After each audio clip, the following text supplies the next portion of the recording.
Assalamu alaikum students. Today we will start our new chapter that is about the chromosomes and DNA. Chromosomes क्या है और DNA क्या है? The word chromosome is made up of the two Greek words. One is the chrome and the other is the soma. Chrome means color and soma means body. It means कि chromosome means colored body. This name was given to the chromosomes because they were first of all appeared to be the colored bodies in the nucleus. जब first of all chromosomes को study किया गया तो nucleus में देखा गया कि कुछ darkly stained bodies are found in the nucleus, तो so that these were named as the chromosomes. Actually, the chromosomes are the thread-like structures which are present in the nucleus, and they only become apparent at the time of the cell division. सिर्फ cell division के time पे जो है वो ज़्यादा prominent होते हैं, and these are throughout present in the cells of the all of the eukaryotes. सारे के सारे यूकैरियोट्स में ये क्रोमोसोम्स जो हैं वो प्रेजेंट होते हैं. And first of all they were observed by a German embryologist Walter Fleming in 1882. ठीक है, 1882 में सबसे पहले इनकी ऑब्जर्वेशन जो थी वो की गई in the dividing cells of the salamander larvae. Salamander के लार्वी को वो स्टडी कर रहा था और लार्वी में सेल्स जो हैं these are dividing very rapidly and the chromosomes were studied by the Walter Flemming. The number of the chromosomes varies from species to species. There may be the number of the chromosomes may be too small or it may be too large. For example, penicillium, which is a fungus, it contains only one pair of the chromosomes. So that the number of the chromosome is the 2. Mosquito has 6 chromosomes. Corn has 20 chromosomes. Frog has 26 chromosomes. And human has 46 chromosomes in the form of 23 pairs. यानी हमारे पास 46 chromosomes हैं. These are present in the form of the 23 pairs. Sugarcane have 80 chromosomes, and even some ferns have more than 500 pairs of chromosomes. यानी आप देख सकते हैं कि इसमें नंबर ऑफ क्रोमोसोम्स में बहुत ज़्यादा वेरिएबिलिटी है. A few और इससे लेके hundreds, more than hundreds number of the chromosomes are the present. Actually chromosomes जो है वो किस तरह से अपना रोल जो है वो प्ले करते हैं. क्रोमोसोम जो है वो contain the hundreds of the genes. ये क्रोमोसोम्स को जो है वो एनलार्ज करके डायग्राम में दिखाया गया है. हाईली थिकन्ड और बहुत ज़्यादा मोटे मोटे ये क्रोमोसोम उस वक्त इस तरह के अपीयर होते हैं when the cell has to undergo the division. At the time of the division they become the more prominent just like these. ये उनकी डिवीजन टाइम पे जो है वो इस तरह की उनकी अपीयरेंस होती है, वरना नॉर्मली जो है वो इस तरह से सिंगल क्रोमोसोमल बॉडीज़ के तौर पे प्रेजेंट नहीं होते, बल्कि वो हमें एक नेटवर्क सा क्रोमेटिन नेटवर्क का एक इस तरह से थ्रेड्स का एक नेटवर्क होता है, उस तरह से अपीयर होते हैं. Chromosomes contain the hundreds of the genes and that genes determine how a person's body will develop and the function. किसी भी ऑर्गेनिज्म की बॉडी की डेवलपमेंट और उसकी फंक्शनिंग जो है वो इस पर डिपेंड करती है कि क्रोमोसोम्स के ऊपर कौन कौन से जीन जो हैं वो लोकेट कर रहे हैं. The presence of the chromosome is very essential for the survival.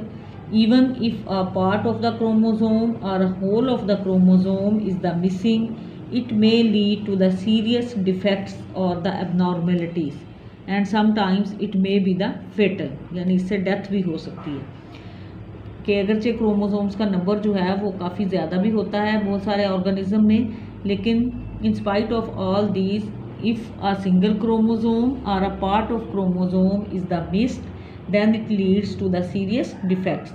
It means के how chromosomes are necessary for the normal development and the functioning of the body. तो उसमें now we will study about the structure of the chromosome कि structure जो है वो chromosome की क्या है. स्ट्रक्चर में आप जो है इसकी ये डायग्राम जो है मैं थोड़ा आपको जो है वो दिखाती हूँ कि ये क्रोमोसोम का जो है वो स्ट्रक्चर दोनों डायग्राम जो है वो इसमें आप दिखाएं, ये वाले डायग्राम भी दिखाएं और उसके साथ दूसरी भी। तो chromosome is made up of the 3 main parts. हर क्रोमोसोम के मेन जो हैं हमारे पास 3 मेन पार्ट्स होते हैं। One is called as the chromatid, एक जो है उसको हम कहते हैं क्रोमाटिड, दूसरा जो है उसको हम कहते हैं सेंट्रोमियर, और सेंट्रोमियर में भी also called as the primary constructions और सेकेंडरी कंस्ट्रक्शन। ठीक है, 3 उसके मेन पार्ट्स हैं, क्रोमाटिड, सेंट्रोमियर जिसको हम जो है वो प्राइमरी कंस्ट्रक्शन भी कह सकते हैं, and then there is the secondary construction. 3 main parts जो हैं वो क्रोमोसोम्स के वी कैन सी। तो यहाँ पे ये वाले chromatids which are held together by the same centromere, these are called as the sister chromatids। यहाँ पर जो मैं आपको बुक की डायग्राम दिखा रही हूँ इसमें थोड़ी सी मिस्टेक है, इन्होंने यहाँ पे ये क्रोमाटिड जिसको लेबल किया हुआ है, हालांकि ये क्रोमाटिड नहीं है, ये सेंट्रोमियर और ये क्रोमाटिड्स हैं। थोड़ी सी ये बुक की जो है वो मिस्टेक है, अगर हो सकता है आपके पास कोई और सेशन की बुक हो तो उसमें शायद ये करेक्शन कर दी गई हो, यहाँ मेरी बुक में थोड़ा सा जो है वो उन्होंने गड़बड़ किया हुआ है। तो ये हमारे पास जो है ये सेंट्रोमियर है और ये जो है ये क्रोमाटिड्स हैं, and both of the 2 chromatids which are held together by the same centromere, these are called as the sister chromatids. यानी यहाँ पे ये आप क्रोमोसोम देख रहे हैं, तो ये दोनों क्रोमाटिड जो हैं, ये एक क्रोमाटिड है, ये दूसरा क्रोमाटिड है, और ये दोनों क्रोमाटिड जो हैं these will be called as the sister chromatid. Similarly these 2 chromatids will be called as the sister chromatids. यानी वो वाले chromatids which are held together by the same centromere, these are called as the sister chromatids.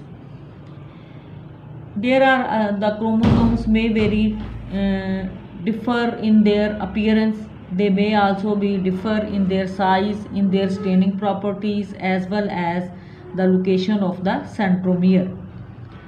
And the relative length of the 2 arms of the centromere or the either arm of the centromere may be also variable.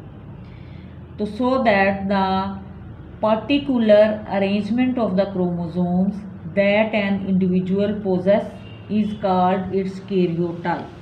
ठीक है, karyotype को हमने कैसे define करना है कि particular arrangement of chromosomes that an individual possesses is called its karyotype। अब karyotype में हम क्या देखेंगे, हम क्रोमोसोम का नंबर भी देखेंगे, we will also see the size of the chromosome, see the location of the centromere, staining properties, length of the 2 arms on the either side of the centromere, and the position of the constricted region called as the karyotype।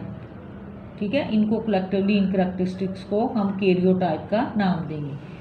Karyotype is different in the different species and it is also different in the individual of the same species। यानी karyotype different जो individuals होंगे उनका तो karyotype different होगा ही, लेकिन एक ही species के जो डिफरेंट इंडिविजुअल्स होंगे उनका भी karyotype जो है वो डिफरेंट होगा, क्योंकि एक ही स्पीशी के जो डिफरेंट इंडिविजुअल होंगे उनके क्रोमोसोम जो होते हैं उनका नंबर 2 रिमेन्स द कांस्टेंट, लेकिन उनके क्रोमोसोम्स में वेरिएबिलिटी जो है वो हमें मिलती है, उनमें जो है वो डिफरेंसेस जो हैं वो हमें मिलते हैं।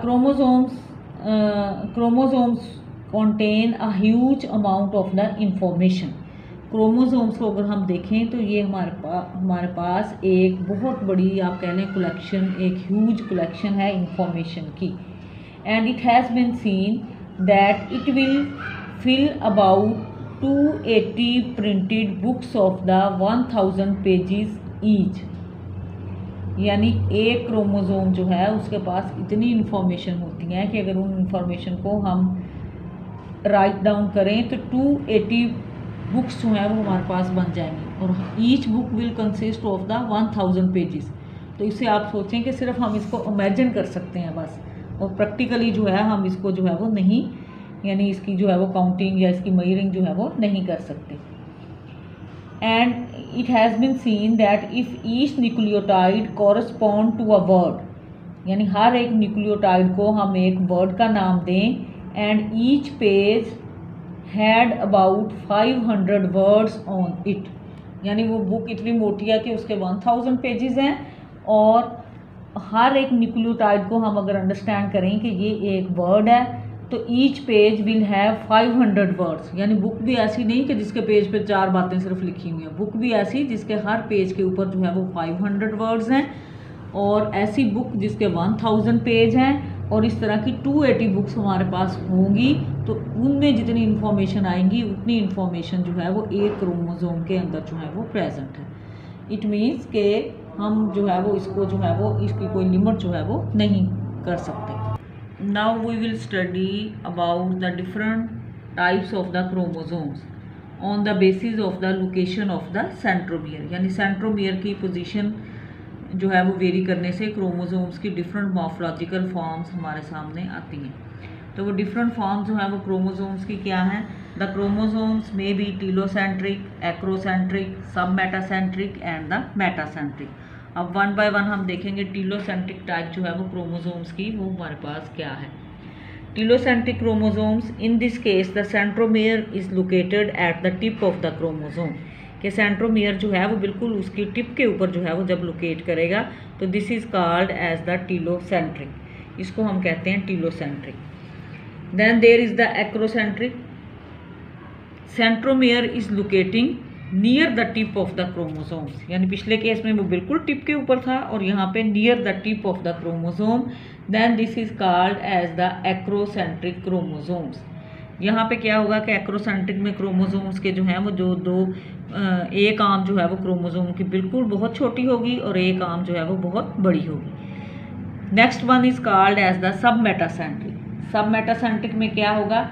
Centromere is located near the middle of the chromosomes, यानी सेंट्रोमियर कहाँ पे है? नियर द मिडल, बिल्कुल मिडल में नहीं बल्कि मिडल के नज़दीक जो है वो सेंट्रोमियर प्रेजेंट है। Then this type of the chromosomes is also called as the J shape, यानी अगर हम उसको स्ट्रेट रखेंगे तो वो ये वाली शेप लेगा, अगर हम उसको जो है वो थोड़ा सा यूँ फोल्ड कर देंगे तो इस तरह से दिखाएंगे तो then it will become the J shape. In this chromosomes the one arm of the chromosomes is smaller and the other arm is somewhat larger. This is called as the submetacentric chromosome. Last one is called as the metacentric. Metacentric में क्या होता है? Centromere is located in the middle of the chromosomes, यानी centromere जो है वो बिल्कुल उसके मिडल में क्रोमोसोम्स के है। Both of these arms have the equal length. तो this type of the chromosome is also called as the V shaped chromosome, यानी इस तरह से जैसे पीछे हमने जे शेप पढ़ा था तो this is called as the V shaped chromosomes having the both arms of the equal size. So that depending upon the position of the centromere, there are the 4 different types of the morphological forms of the chromosomes: telocentric, acrocentric, submetacentric and the metacentric. So this is called as the V shape, this is called as the J shape and this is called as the I shaped chromosomes, और ये हमारे पास होगा telocentric chromosomes। तो आज के लिए मेरे ख्याल में ये इतना काफ़ी है, बाकी हम नेक्स्ट पढ़ेंगे। ठीक है, अल्लाह हाफिज़।